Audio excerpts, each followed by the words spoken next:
Rubio uses Obama's own words against him after former president calls for decency. Former President Barack Obama's speech Friday at the University of Illinois has dominated several news cycles. This isn't surprising since it represents the first time the former president has really addressed the sitting president by name instead of skirting around him using innuendoes, treating him as if he were Voldemort. What has been surprising are the rapturous plaudits Obama's speech received.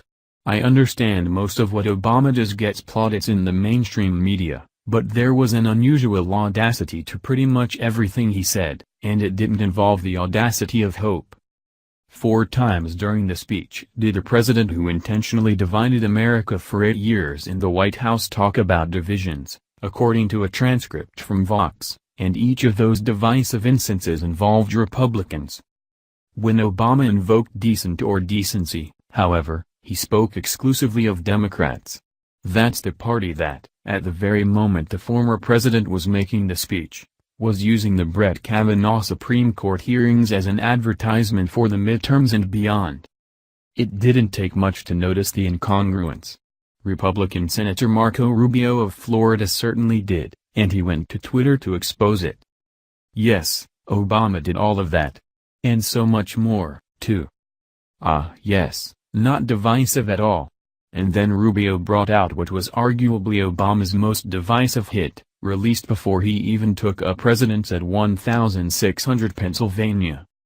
This is how the same man who talked about how the politics of division and resentment and paranoia has unfortunately found a home in the Republican Party on Friday explained those people who disagreed with the Democrats on issues like trade or immigration, guns and religion.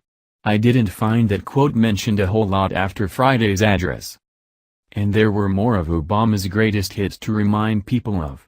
Much more. The media seemed to have collective amnesia about these comments on Friday.